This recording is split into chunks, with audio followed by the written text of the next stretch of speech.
On today's Locked On Jayhawks, we recap KU's narrow victory over TCU and Allen Fieldhouse to open up Big 12 play. You are Locked On Jayhawks, your daily podcast on the Kansas Jayhawks, part of the Locked On Podcast Network, your team every day.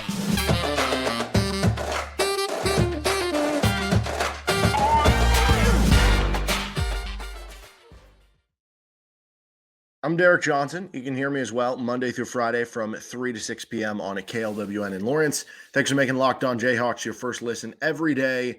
We are free and available anywhere you get your podcasts, including on our YouTube page where you can like and subscribe to the show. On today's edition of Locked On Jayhawks, we're recapping KU's Big 12 opening victory over the TCU Horned Frogs 83-81 inside of Allen Fieldhouse, breaking down the game, getting to our goats of the game, takeaways from the game, and what is next for KU men's basketball.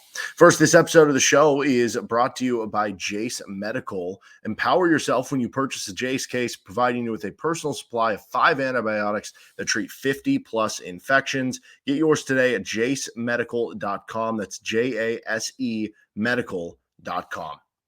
We're going to start with just overall recap of this and takeaways from the game. I guess the first things first here, you found a way to win. Kansas came into this one over 30 consecutive, I think it was 32 straight Big 12 opening wins, and only 13 of those were at home. So that's an unbelievable streak to be on. They continued to add to that.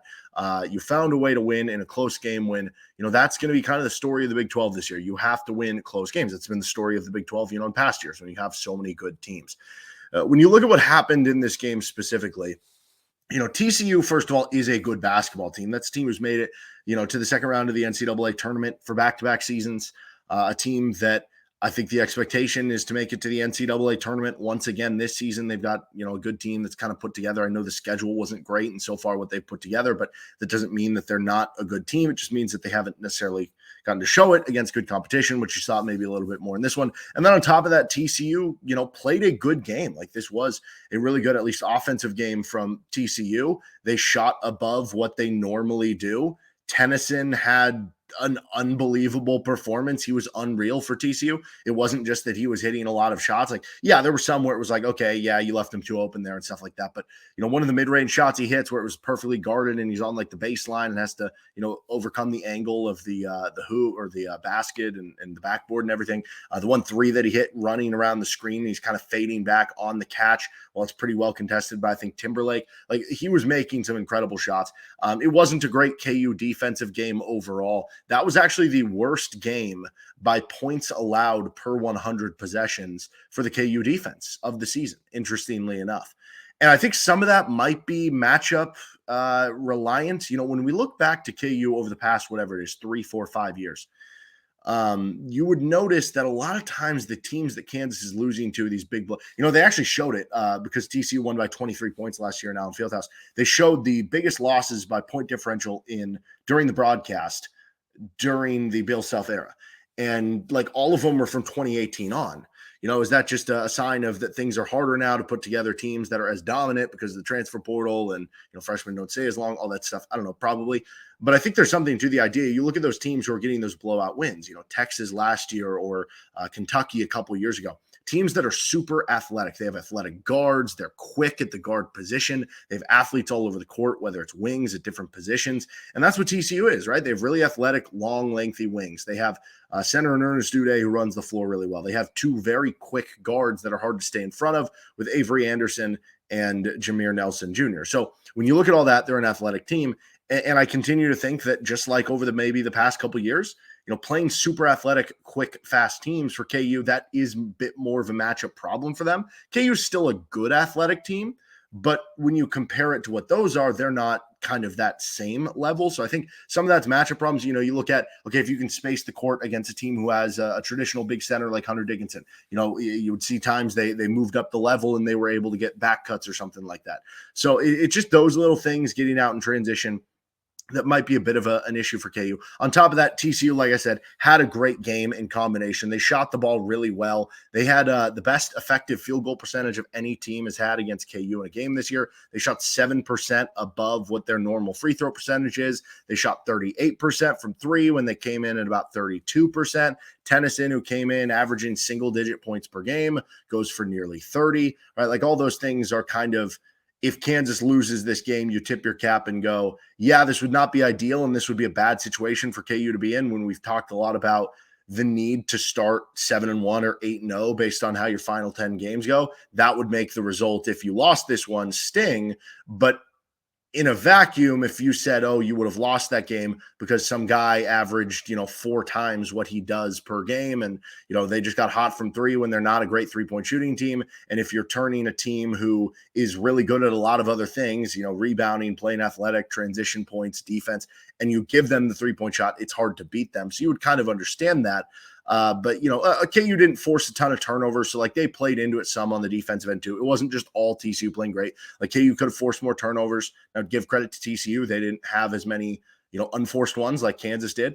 They gave up a good amount of offensive rebounds, did Kansas. Now, you got a lot back on the other end, but you still did have one of your 3 or 4 worst defensive rebounding games of the season. And TCU shot really well from 2-point shots. It was one of the 3 or 4 best, 2-point offense games against the KU defense too. So the crazy part is KU was only outscored 14-10 in fast break points, a number that we talked about coming in. Over the last 5 games coming into this one, TCU was averaging about 21.5 points in transition per game. And on the season, TCU came into this one averaging 25 transition points per game. You held them to 14. You held them well below what their normal mark is. And if I would have said that coming in, I would have absolutely taken it. And you would have absolutely thought, if that was the case, okay, maybe Kansas turned it into a half-court game. Maybe Kansas turned it into a slower game. Well, this wasn't one of actually the fastest games by amount of possessions played for KU. So I guess you kind of did do that, and maybe you were able to keep them in half-court more than you wanted to. You just weren't able to stop them in the half-court like you maybe thought you should have, or maybe on paper you thought you would have been able to coming into this game. And then you add to it, it obviously didn't help that KU on the offensive side had a really bad turnover game. That was KU's second worst turnover rate in a game this season. The only game they had worse was Marquette, a game they lost. And this turnover rate was very similar to that one. So teams that have been able to speed them up or get those turnovers, that's when they're having their problems. But they did balance it out because they got an excess of offensive rebounds. 48.5% offensive rebound rate for KU in this game, meaning they basically grabbed 1 out of every 2 of their misses. Unbelievable effort by KJ Adams, by Hunter Dickinson, by Kevin McCullough, by everybody who contributed to that in getting those offensive rebounds for KU. That was absolutely remarkable what they were able to do on the offensive glass. It was just their second game above 35% in terms of offensive rebounding rate. And their second previous high was in the low 40s. This one at almost 50% against a team who came in top 70 in defensive rebound rate. So pretty unbelievable performance by KU there. And that's something that I look to and have been saying all along. I think they have it in them to be a better offensive rebounding team than they've showed. We saw it in this game. We've seen it in a few other games. If they can do that each and every game, I think it really does change what this offense can be. Right now, they're ranked in the 30s in offensive efficiency. If you're getting more possessions from that and they do a better job tightening up the turnovers, which was obviously a problem today, that's how they become kind of a top 25, top 20 offense in the country. KU really didn't get much outside of the 3 guys, Kevin McCullough, KJ Adams, Hunter Dickinson in the first half. It was just those 3. Then in the second half, you started to get a little bit more. Johnny Furphy and Nick Timberlake kind of hit threes within sort of succession. DeJuan Harris hits a couple big shots for you, including the one toward the end, which Hunter Dickinson ends up hitting the game-winning shot, but the one before that was DeJuan Harris. So you at least got a few other moments. It was mostly about those 3 guys, though, for KU today. KJ, Hunter, and Kevin McCullough, who were once again excellent, kind of giving you that big 3. But in the end, this was mostly, maybe even more above that, about the one guy, Hunter Dickinson, who carried you in that game. 30 points scored, ends up with another double-double, gets the game-winning shot. Obviously, he also had the pretty big hit to the face that he received and took and, I guess sold a little bit to the officials. I guess we do have to talk about the flagrant call. As you know, I don't love talking about the refs one way or another, but here it is. I don't know. I could understand if that wasn't a flagrant call at the end of the day, but if I think if the roles were reversed and if Kansas was the one with with Ernest Uday there, and TCU was the one with Hunter Dickinson. I think Kansas fans probably would have been mad that was called on them. TCU fans probably would have been arguing, yes, that was absolutely flagrant, right? It's one of those where you can kind of argue it both ways. There were certain people, like the Gene Sarator said it shouldn't have been. There were people after the game that were saying it should have been. It was all over the board. It was just one of those where it was like a 50-50, some people say this, some people say that. So I don't know that it's like there's other calls throughout the game that impact things, right? Like the one that was, I think it was Emmanuel Miller. They called a foul on KJ Adams. There was nothing there. There was absolutely nothing there with like the 2.5 minute mark or something like that. They tend to balance it out. Now, I guess it is a little different because of flagrant. You're getting 2 free throws and the ball as opposed to just a missed call one way or another. But it is unfortunate. I feel bad for TCU that it did happen. Also the stuff where it's like, Allen Fieldhouse, you can't get away, blah, blah, blah. Look at the foul discrepancy numbers for every team in the Big 12 when they're playing at home versus playing on the road. KU is not one of those top 2 or 3 schools in the Big 12 in that. It's some of the other schools. So for what it's worth, some of that stuff, it just happens. And it's unfortunate. Refs do miss calls at times. And I don't know if they did or didn't. You could argue that was actually a right call, but it was an important moment in the game and one that definitely might have changed how things went. Maybe KU makes a stop if TCU's up 2 with the ball and you don't have the flagrant, and then maybe you go down and tie it. Maybe we're going to overtime. Who knows what happens? But it certainly was a key moment in the game. One weird thing, though, is I walked away from that game thinking TCU kind of played better than KU in the aftermath overall for the game. I walked away going, man, you got a little fortunate to come away with that one. Maybe that was just because TCU led for a lot of the final couple 3 minutes or 4 minutes of the game. But then I looked up afterwards. I was kind of surprised to see this. KU led for 24 minutes and 8 seconds of the game. TCU led for a little over 12 minutes. So actually you led for a majority of the game, though neither team really led by, that much. It was played within a phone booth in terms of the deficit. In the end, you survived. And this is a league. The Big 12 is a league of survival. And there's going to be more games like that. There's going to be a lot more close calls down the stretch. There's going to be some other games where maybe KU loses on a game where you feel like you got screwed over by a foul call or something. It's going to happen both ways for every team in the country or every team in the conference, because there's going to be a lot of close games. And when you have a close game, if one call you disagree with, you're going to feel that way. But you have to find a way to win these tight games. KU did. And we've talked about, again, KU really should need to start 7-1 or 8-0 when you look at the final 10 games of Big 12 play. It was important to not have to suffer that first loss in their first Big 12 game. We'll get to our GOATs, good and bad of the game, coming up on this episode of Locked On Jayhawks. First, we are brought to you by FanDuel Sportsbook. The NFL regular season is wrapping up, and there's still time to get in on the action with FanDuel, America's #1 sportsbook. Right now, new customers get $150 in bonus bets guaranteed when you place a $5 bet. That's $150 in bonus bets, win or lose. This app is so easy to use. There's so many different ways to bet. You can bet on spreads, player props, futures. You want to pick a team to win Super Bowl, NCAA championship, Final Four, win a conference. They have live same-game parlays, so, you're pulling up somewhere, and all of a sudden, boom, you're watching a game. You're like, I'm going to get a little scratch on this. And they even have ability to find bets in the new Explore tab. If you don't want to be creative yourself, you can make a parlay in the Parlay Hub, the best way to find popular parlays and more. So visit FanDuel.com/lockedon and make your first bet a layup. FanDuel, official partner of the NFL. On to our GOATs of the game, good GOATs, bad GOATs. Let's start with the good GOATs. First up, we have Hunter Dickinson. How could we not have him here? 30 points on 13 of 20 shooting. He was 2 for 3 from downtown. He had 11 rebounds, 1 assist, and 1 steal. He was pretty unstoppable inside, which TCU has a lot of good athletes and everything. And I think TCU, they rotate 3 quality centers, but Hunter Dickinson exploited what you had there. And it was sad to see Ernest Uday leave over the offseason because I still think he has a very high ceiling in what he could become. But you saw in this specific game, there was a big difference in what you get with Dickinson, as opposed to Uday. And you think of that the KU offense to this point hasn't been, that great of an offense. They rank in the 30s in KenPom in adjusted offensive efficiency. It's one of the lower ranked Bill Self offenses. Imagine what that would be without Hunter Dickinson. So Dickinson with a phenomenal game, 30 points, kind of carrying you.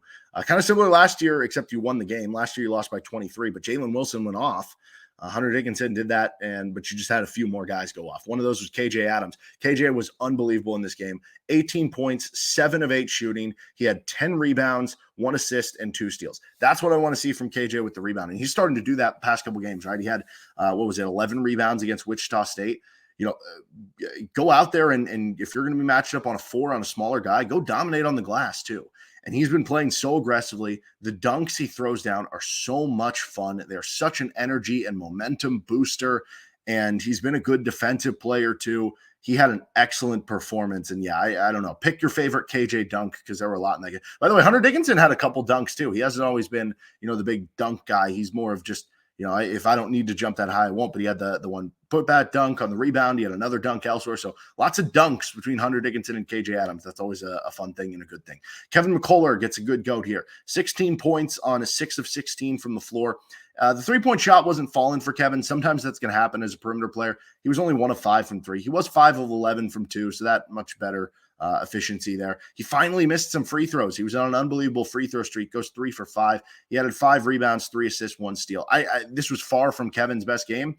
In fact, if you're comparing it to a lot of the other games, this might be on, the bottom half. Not that it was a bad game. I mean, I have him in good goats, just that he's been playing at that remarkable of a level. And TCU has a bunch of athletes and wings and good defenders on the wing they can throw at him, that it made this one a little bit tougher of a matchup. But he continued to grind through. He had that big 3 in the first half that at the time gave you your largest lead of the game at 6 and felt like, okay, maybe Kansas is about to push, but then you couldn't really stop them at the end of the first half. But anyway, I thought Kevin was still good overall in this game.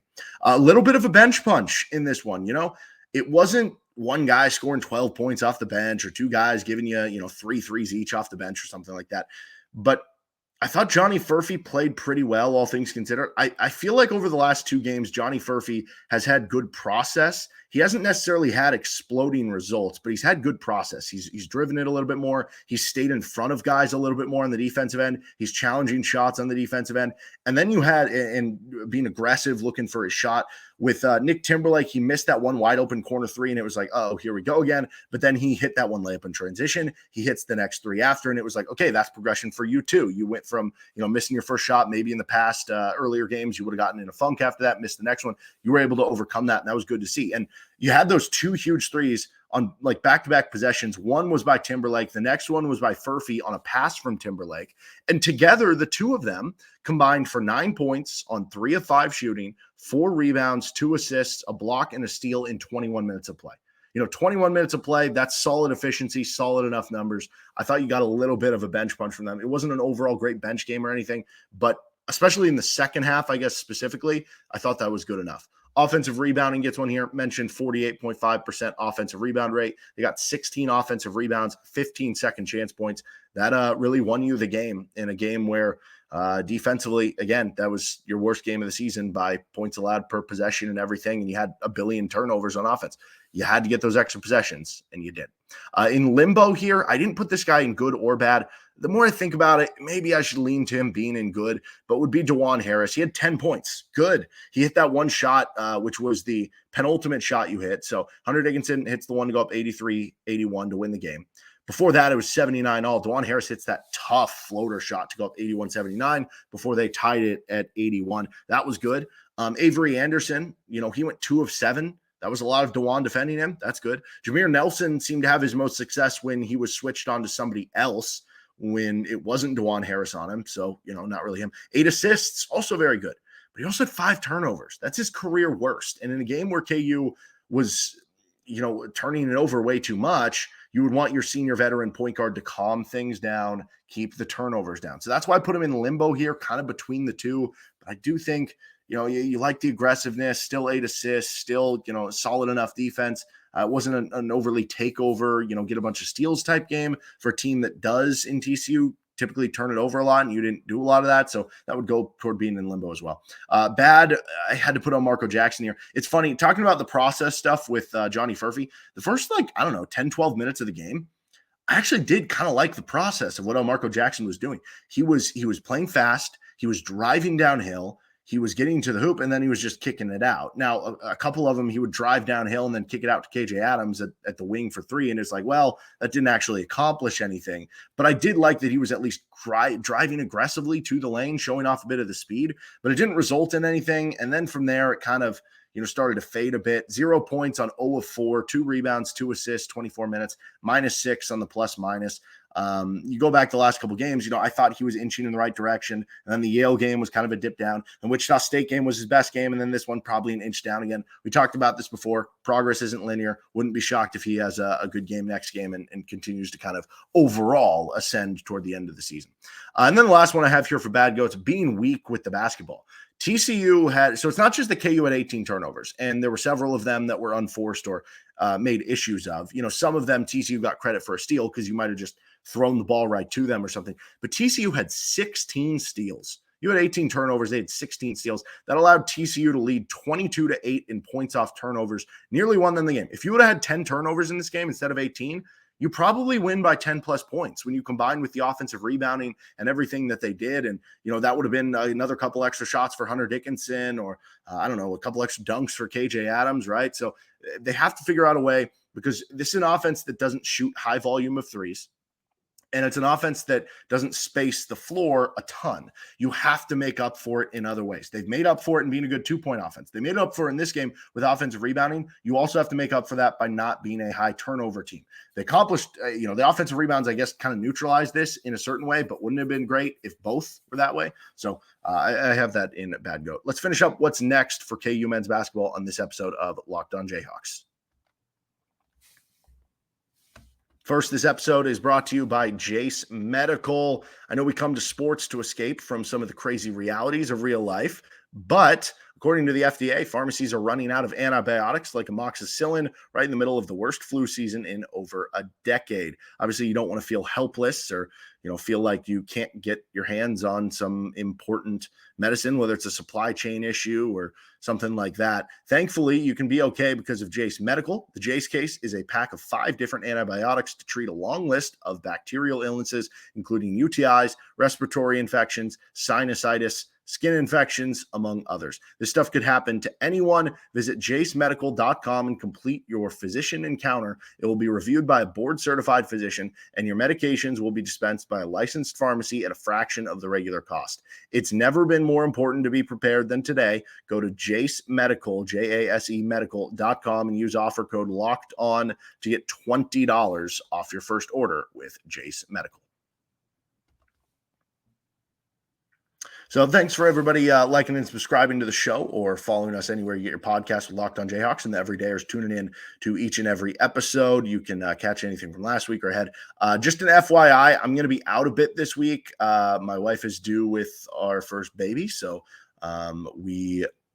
things are going to be crazy for me this next week or two, probably with the show. So it'll be a little less every day per week. I'm going to try to work ahead and get a couple shows for you. So we will see with all that. But if there's not a show on a specific day, I promise it's not that I forgot or that I'm trying to not put out content that you guys want. It's just I'm busy dealing with a baby. So anyway, what's next for KU men's basketball? They're going to be at UCF on Wednesday. And that'll be a game where, it's always difficult to play on the road and you never take anything for granted on the road. So I don't know. I don't think I go into a single Big 12 game ever and I'm just like, oh, yeah, they're guaranteed to win that game now because of how the conference is. But this one is one of those where UCF is one of the lower tier teams in the Big 12 and everything. The crazy thing about UCF, though, is they are basically TCU light, very athletic team, haven't shot it super well. They force a ton of turnovers. They rebound well on both sides of the ball. They play good inside defense. So from that standpoint, after just playing TCU, maybe that scares you a little bit. Then they'll be versus Oklahoma next Saturday.